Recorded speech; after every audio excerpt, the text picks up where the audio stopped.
good. Could be doing a little bit better, but it's all good. It's all good. Just overall so far this season, how have you felt about yourself and the offensive line? Yeah, I think we played pretty well. Minus, obviously you're going to have a few little mishaps that defenses are going to do.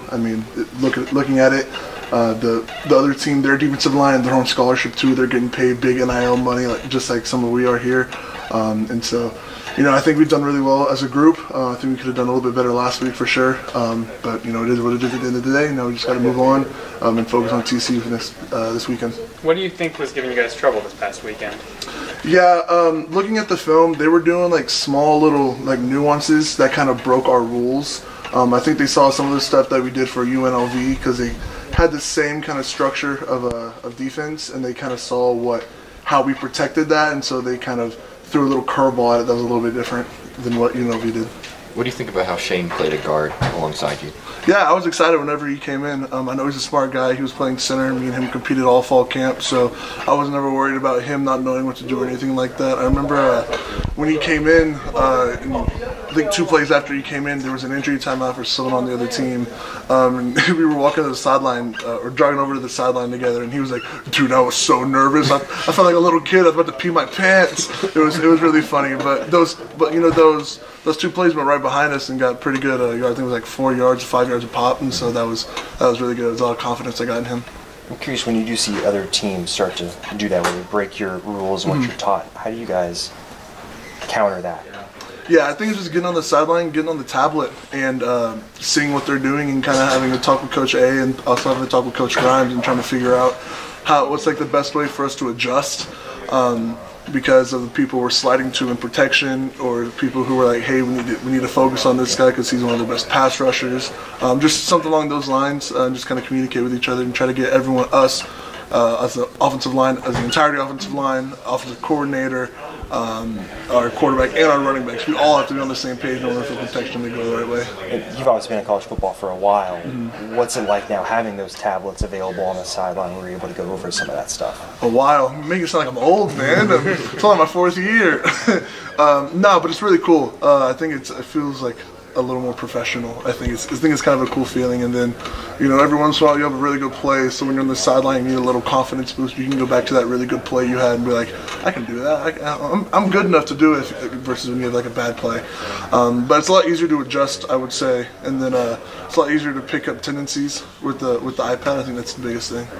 What's it been like getting to block for Devin and Daniel so far? Yeah, it's fun. It's fun, all throughout fall camp, everyone was hyping them up, and during fall camp, I didn't really pay attention. Fall camp for me is just kind of a cluster. I don't really know what's going on. I don't know what day of the week it is during fall camp. Getting to block for them in games and stuff like that, they love making you right, and so I think it's really easy to block for them.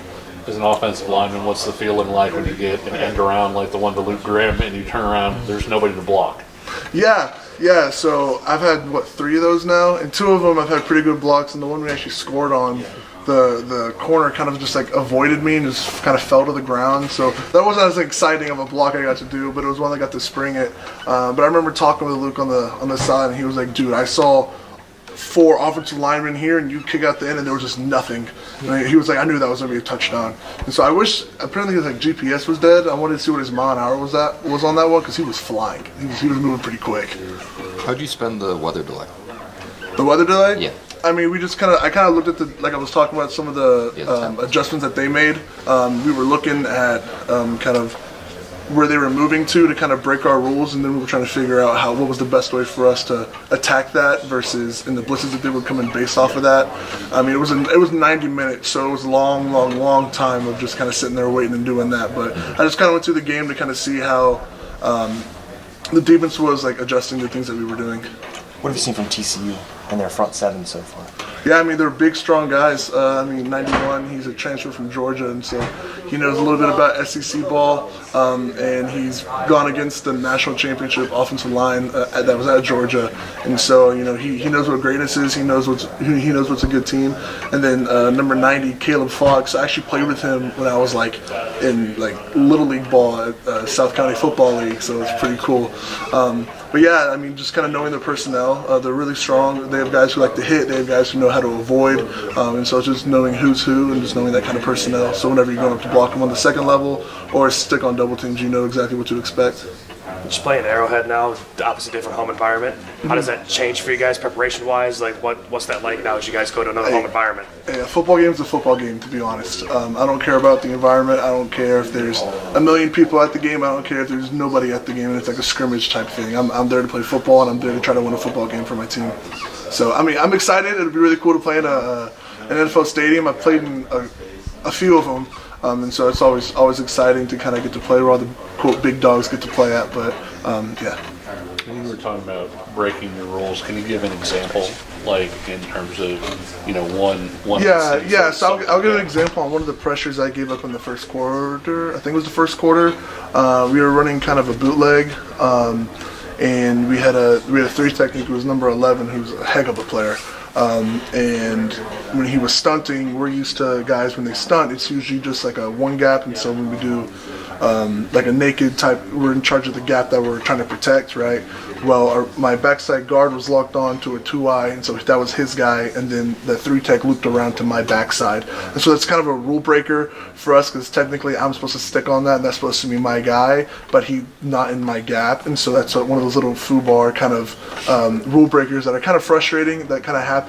And but at the end of the day, it is what it is, and I just got to get better from it, see how, and then with that, right, I got to see that, I got beat on that, so now the defense, the following week's going to be like, hey, these guys have those kind of rules, right, and so let's figure out a way to break them. And so now we've been working on it a lot this week on more specifying who has who and those kind of things. How would you assess your play and the offensive line play overall this season? Yeah, like I said when the first question we had, I think the first 3 games we played really, really well. I think when it came to crunch time, those last few drives, we obviously could have been a little bit better. That's where I think 3 of our 4 total sacks on the year came from, was from literally the very last play. And so it's really hard to block, though, especially for tackles who are out on an island. I mean, DNs are pinning their ear back, and that's what they get paid to do, is rush a passer. But I think overall we played pretty well. We've averaged really well on yards per carry, running efficiency, and so I'm really, really, really happy about that. I just think pass protection get cleaned up a little bit, especially from this past week. Yeah, and